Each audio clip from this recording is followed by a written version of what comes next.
Como criança negra, eu não me lembro de nenhum momento em que o racismo não tenha atravessado meu caminho.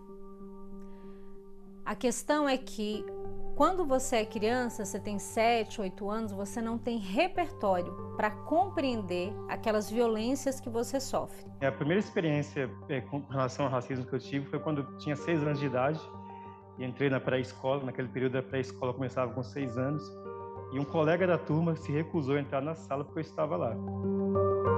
Olá, seja bem-vindo ao Repórter Justiça. No programa de hoje vamos falar sobre um assunto antigo, mas tão atual e desafiador: o racismo no ambiente escolar.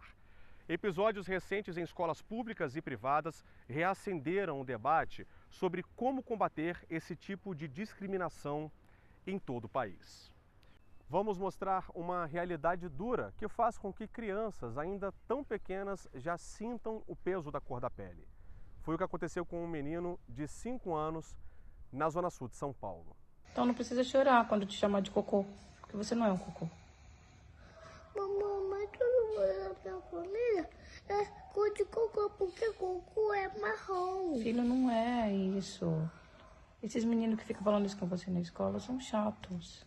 O vídeo foi gravado pela mãe do menino, que estava visivelmente abalado depois de ser vítima de racismo pelos colegas da escola. Ele chora e pergunta se um dia vai ficar branco. Foi uma coisa tão forte que eu tentei me acalmar. Eu chorei, mas eu chorei, sabe, aquele choro pra dentro, pra ele não perceber que eu estava chorando, e tentei me controlar pra falar com ele. Então, assim, é inexplicável o que eu sentia. Não tem nome pra dar. Quando a alma é ferida, o corpo dá sinais. Logo em seguida, ele já começou a ficar com febre, ele já começou a vomitar. Então, assim, eu acho que foi tão forte, né, o que ele estava sentindo naquele momento, que emocionalmente ele acabou ficando doente. E eu tive que me segurar, ser forte para cuidar dele ali, acalmar ele. Imediatamente, a mãe foi até a escola para comunicar o caso de racismo. Como a conversa não foi como ela esperava, decidiu contratar uma assessoria jurídica para tomar as medidas necessárias. Eu gostaria que eles olhassem para isso com muita atenção, né? Porque pelo que eu sei, que eu fiquei sabendo depois, logo após, não foi a primeira vez, já houve outros relatos. Eu recebi inúmeros relatos no meu Instagram de mães que tiveram filhos ali e tiveram a mesma reclamação, que a escola não tomou providência. Então, assim, eu gostaria que eles olhassem para isso, não de uma forma de ataque do meu lado, mas uma forma de se conscientizar para que isso não aconteça mais. O vídeo viralizou nas redes sociais e revoltou internautas de todos os cantos do país. Eu recebi tanto carinho, tanto apoio, tanto afeto de pessoas, artistas, muitos artistas me mandaram mensagem direct, mensagem no WhatsApp, e as pessoas mandando muita mensagem, mandando áudio, pessoas chorando, pessoas mandando vídeo. Foi muito assim, eu falei, meu Deus do céu.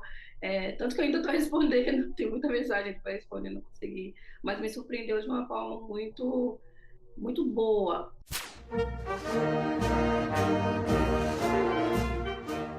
Em Piraí do Sul, no Paraná, em um evento cívico, crianças negras foram retratadas como escravos, acorrentadas nos pulsos e tornozelos. O vídeo gerou polêmica e aqueceu novamente o debate sobre o racismo. Em nota, a prefeitura da cidade informou que o desfile abordou alguns momentos históricos de grande relevância, como descobrimento, contato com indígenas, escravidão, independência, lei áurea e a consequente abolição da escravatura. Quando uma escola pública organiza um desfile e expõe crianças a representarem a condição de pessoas escravizadas, ela está violentamente agredindo a autoestima dessas crianças, expondo as crianças e toda a comunidade negra a um lugar confinado no estereótipo da escravidão. Portanto, trata-se de um episódio de extrema gravidade. O tema escravidão chocou. Não tem como ser diferente. Não tem como contar de outra forma uma história que de fato aconteceu. Não podemos negar isso. a escola trouxe à tona o tema racismo, e que o racismo existe em nosso país sim, e que tem que ser discutido. Foi um ato simbólico que trouxe esta reflexão de que é necessário repensar sobre a discriminação racial em nosso país. Do Paraná para São Paulo, Araraquara. Vidas pretas, importam. This is America. Don't get you slipping now. Look how I'm living now. A manifestação com o slogan Vidas Pretas Importam na frente de uma escola foi depois do Lucas, de 17 anos, ser vítima de racismo. Recentemente tinha entrado uma estrangeira na nossa sala e os alunos se empolgaram a se apresentar para ela. Né? Eles começaram a se apresentar, todo mundo começou a se apresentar. E uma aluna levantou e ela começou a se apresentar para ela, só que ela pegou e falou que os brancos aqui no Brasil eram chamados de humanos e os pretos eram chamados de macacos. E ela falou isso assim no intuito de rir, sabe? De debochar. Ela começou a achar muita graça disso. Aí começou uma sequência de atos racistas. Ela me oferecia banana. Várias vezes perguntava se eu gostava de banana. Um menino também, ele fez parte disso, ele imitava macaco. Ele olhava pra mim e imitava um macaco. E todos eles ali em volta rindo muito, como se tivesse muita graça, como se, assim, fosse algo que fosse uma piada. Uma mistura de sentimentos. Foi assim para a mãe do Lucas, quando ele contou o que aconteceu. Eu não queria jamais imaginar que meu filho pudesse passar por uma situação dessa, tão constrangedora, né? Uma situação, uma agressividade, por tamanha agressividade, né? Em que a menina praticou o racismo ali. Sempre que uma criança ou adolescente pratica um fato que é caracterizado na lei penal como crime, ela pratica aí um fato análogo a crime, né? Porém, a responsabilização é de acordo com o ECA. Por exemplo, uma criança ela será submetida a uma medida de atendimento que tem mais um foco no acolhimento daquela criança, explicar as noções da vida para ela e funciona como um verdadeiro auxílio para compreender a sociedade e a noção de respeito ao outro. O preconceito na infância pode se transformar em um trauma para a vida. E é justamente por isso que as escolas têm um papel de combater esse tipo de prática. A conscientização pode começar, muitas vezes, em sala de aula. Negro bom é negro de alma branca. Negro, quando não faz besteira na entrada, faz na saída. O que mais brilha no negro? As algemas. Quando o negro é gente, quando batem na porta do banheiro e ele fala, tem gente. Ei, você aí, tá rindo do quê? Acha isso engraçado? Vista a minha cor, sinta a minha dor. Estamos em uma escola da rede pública do Recanto das Emas, no Distrito Federal. Vista a minha cor, sinta a minha dor é o nome da peça apresentada por esses alunos, entre 13 e 14 anos. O intuito daquela cena é meio que declamar piadas, entre aspas.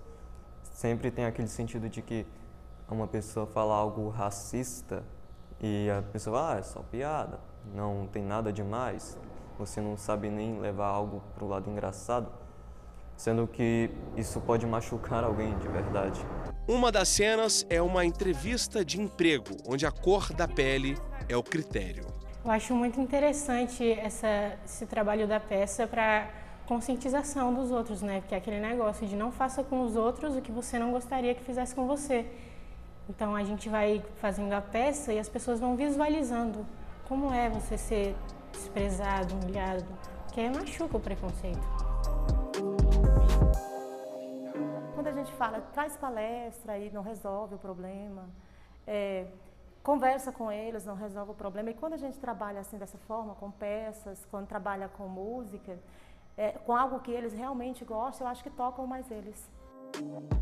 No próximo bloco, a repórter Renata Teodoro mostra como é possível promover a diversidade e uma educação antirracista. A gente volta já.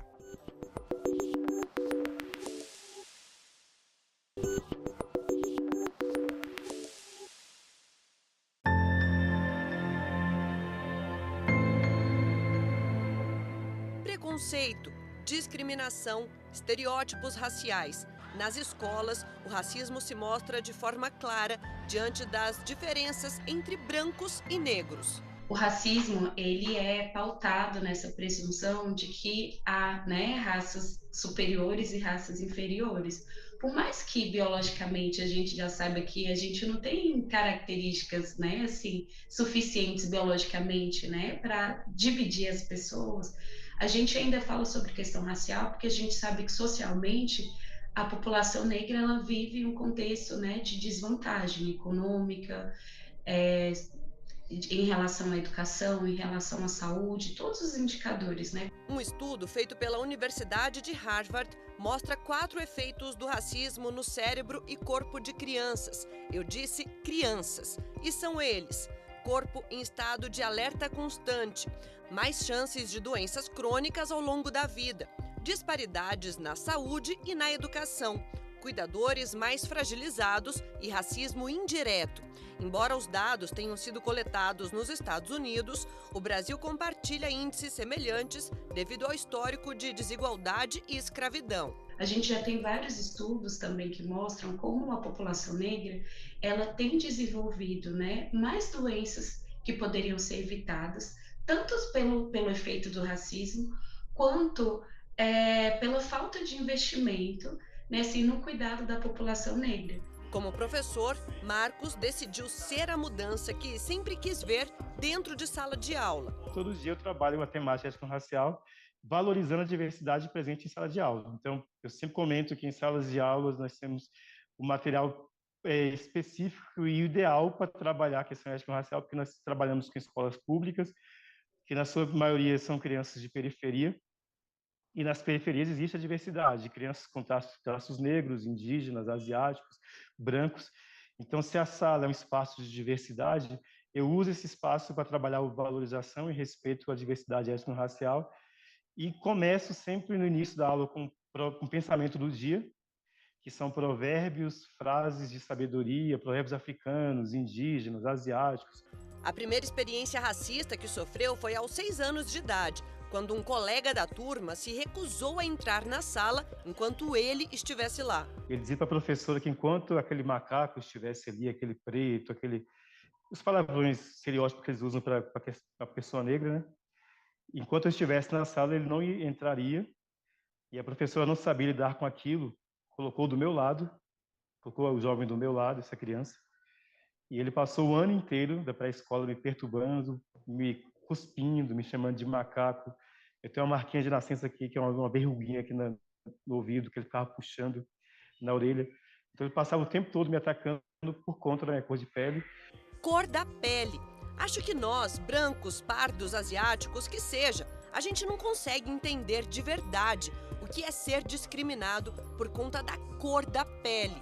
Hoje, o Marcos entende as perdas que teve. Eu tinha dificuldade em aprender. A gente sabe, assim, que é psicopedagogo, como eu sou pedagogo e psicopedagogo, sabe que 80% da aprendizagem da criança está voltada para o emocional e só 20% de intelectual. Então, eu tinha um emocional muito abalado, tinha muita dificuldade de aprender.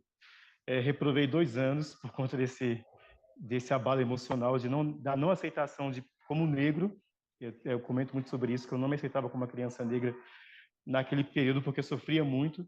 O racismo estrutural, segundo Silvio Almeida, teórico que formulou o termo, é aquele em que todas as dinâmicas e estruturas sociais são organizadas a partir da lógica em que se retira direito de pessoas negras e se concede privilégio a pessoas brancas. Por exemplo, em 1837, o Brasil proibiu pessoas negras de terem acesso à escola. No ambiente escolar dos dias de hoje, o país ainda enfrenta dificuldades para ter um sistema educacional livre de racismo. Porque o racismo, ele está nas práticas, nas relações sociais, mas é muito mais complexo. Ele está no currículo, ele está no livro didático. Então, quando você tem um currículo que privilegia os saberes brancos eurocentrados e a cosmovisão branca europeia para trazer os conhecimentos, as epistemologias, você tem o racismo estrutural ali documentado, sistematizado no currículo e no material didático. Gina é professora aposentada de língua portuguesa. Trabalhou nas séries iniciais, finais e na educação de jovens e adultos. Defende que, para romper essa lógica que atravessa relações dentro da escola, é preciso uma política consistente de formação de professores, para que eles sim possam contestar o que já está consolidado no currículo. Quando você fala, por exemplo, de pessoas negras, normalmente as pessoas associam a samba, feijoada, essa é uma forma de reforçar o racismo. Como criança negra, ela também foi discriminada. Eu lembro de episódios terríveis de xingamentos, mas lembro de outras situações, por exemplo, em sala de aula, todas as crianças estavam brincando, gritando, conversando. Na hora de aplicar a punição, eu era punida. Então eu lembro, por exemplo, de ter sido deixada de castigo no fundo da sala. Eu não sabia direito o que eu tinha feito de tão errado para merecer ir para o fundo da sala ficar de castigo. E não bastando me colocar no castigo, eu pedi para ir ao banheiro e a professora não autorizou. E eu urinei no fundo da sala. Então, o racismo ele trabalha para desumanizar as crianças negras, para tirar a dignidade delas. Até que aos 8 anos de idade foi acolhida por uma professora que não viu cor. Viu uma menina, uma criança que queria aprender. E um belo dia, na sala de aula, sentada lá na última carteira, fazendo todo o esforço para ser invisível, para sobreviver às violências que eu sofria, a professora Creuza me chama até a carteira dela, essa professora negra sobre a qual eu falo. E eu já fui passando mal, imaginando que ela tinha descoberto meu segredo mais oculto, que era eu não sabia ler. E estava na 2ª série. E para minha surpresa, a professora Creuza, diferente do que eu imaginava, não queria me dar bronca, não queria me constranger diante da turma. Ela teve a atitude mais inesperada. Ela me colocou no colo. O amor daquela professora me ajudou a curar muitas das minhas feridas. Inclusive, quando novos episódios de racismo se apresentavam, era ao amor da professora Creuza que eu me reportava. Quando alguma criança me xingava, eu dizia, mas a professora Creuza disse que eu sou capaz. E ela disse que eu sou bonita. Nos 2 últimos anos, atuou como formadora no programa Mulheres Inspiradoras, uma proposta pedagógica que se propõe a combater o racismo estrutural. As crianças negras não podem depender do amor e da sensibilidade apenas dos professores negros, porque infelizmente os professores negros são minoria nas escolas. As crianças negras têm que ter garantido o direito de estudar num ambiente onde elas se sintam seguras, amadas, pertencentes, creditadas, validadas. Elas precisam estudar em ambientes em que elas se percebam sendo vistas com altas expectativas. A gente fica por aqui, mas daqui a pouco eu volto para mostrar que já existem projetos antirracistas dentro de sala de aula. É já já!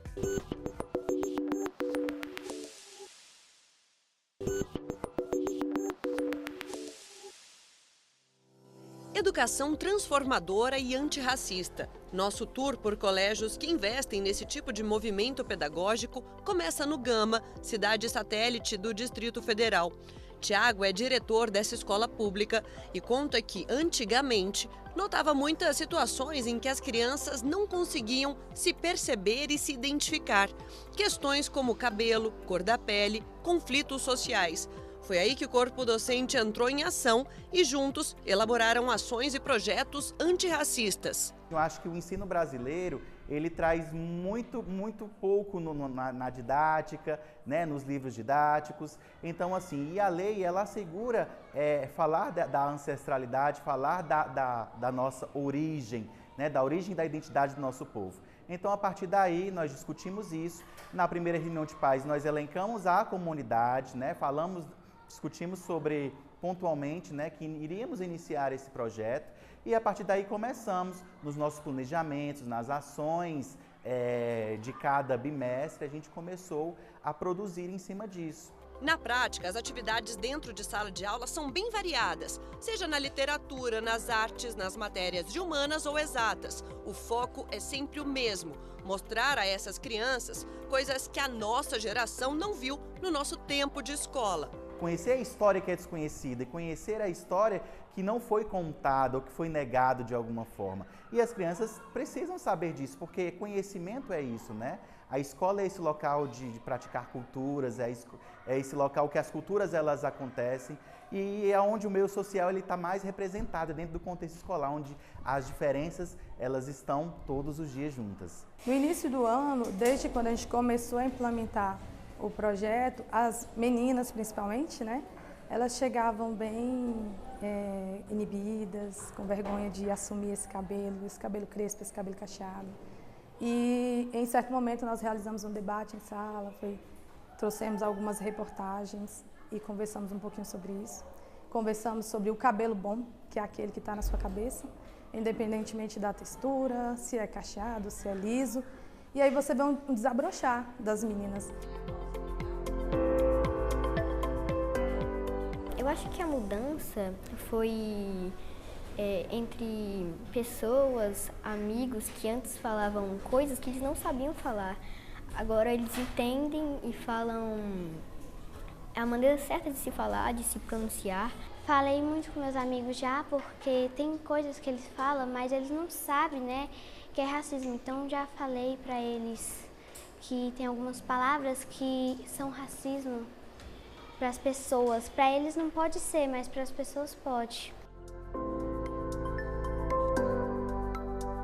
E eu peguei carona na atividade que os alunos estão fazendo e eu e o Heitor vamos dividir essa peça aqui de argila. Cada um escolheu uma bandeira, né, do continente africano. O Heitor adora bandeira. Tem aprendido muito sobre elas, Heitor?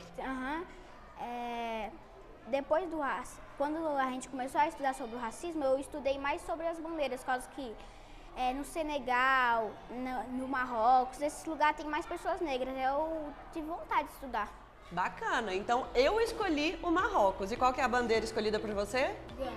Gana. Então, vamos ver como vai ficar a nossa peça. Vamos lá.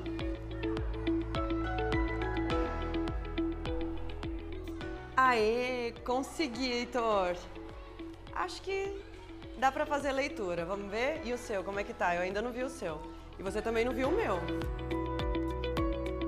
Eu ainda não vi como é que ficou a bandeira do Heitor e ele também não viu a minha. Agora que vai ser a hora da revelação. Vamos lá? Tcharam! Ficou excelente, Heitor! Sua também, ficou perfeita. Bate aí! Valeu! Muito bom! O racismo dentro do ambiente escolar tem sido pauta de discussão em tudo quanto é canto do Brasil. Esse colégio do Rio Grande do Sul também tem investido na dinâmica antirracista. Nós aqui em Santa Cruz do Sul temos, dentro de um contexto germânico, onde predominantemente nosso povo é germânico, italiano, nós sofremos muito com a questão do racismo, tanto na escola como na rua. Então, nada melhor do que nossa escola se inserir nesse contexto e criar esse movimento, discutindo esse movimento, criar o desconforto entre as pessoas para então, talvez, construir uma outra sociedade. E não é só uma homenagem às raízes negras do país, é introduzir esses estudantes a uma realidade até então contada de outro jeito. A gente viu algumas pessoas de literatura negra e teve uma palestra muito boa, uma apresentação de uma pessoa negra que era ator e teve uma apresentação muito linda de vários sofrimentos, várias pesares, vários problemas da sociedade. A secretária de Educação do Estado garante que o racismo dentro das escolas é apenas a ponta do iceberg, que o problema é muito mais profundo. Com o programa Educação Antirracista, a intenção é a de mudança de comportamento pessoal e profissional. Porque o nosso programa não visa apenas o professor de ERER, que é Estudos das Relações Étnico-Raciais. Nosso programa visa chegar em todos os servidores da educação, professores, diretores, supervisores, estudantes, técnicos da Secretaria da Educação, porque o racismo é uma questão que desafia todos nós. E não é só no ensino público que o racismo vem sendo discutido. Em São Paulo, o Colégio Santa Cruz também se organizou em parceria com as famílias para enfrentar o racismo estrutural presente na sociedade e nas relações escolares. Entre as bases do programa Santa Plural estão as mães dessas crianças e adolescentes. Eu entendo que o programa não tem a pretensão de acabar com o racismo, né, com o preconceito, corrigir todas as questões da nossa sociedade, mas eu acho que está se esforçando para fazer sua parte, levando a presença negra para dentro de uma escola de elite branca de São Paulo, nossa maior cidade aqui do Brasil, possibilitando essa convivência entre os diferentes, né? Por menor que seja, né, o número de crianças negras versus o número de crianças brancas já é um início de uma diversidade, e que para as crianças isso acontece de forma absolutamente natural, não há diferença nenhuma entre as crianças em si. Acho maravilhoso que as crianças possam crescer assim, junto com as demais ações com foco no antirracismo que a escola vem tendo. Acho que essas crianças com certeza vão já crescer com outra mentalidade e com muito menos preconceito do que da minha geração, por exemplo. O programa nos convida a uma posição bastante reflexiva e crítica em relação à experiência racial no Brasil, em nossa cidade e aqui em nossa escola.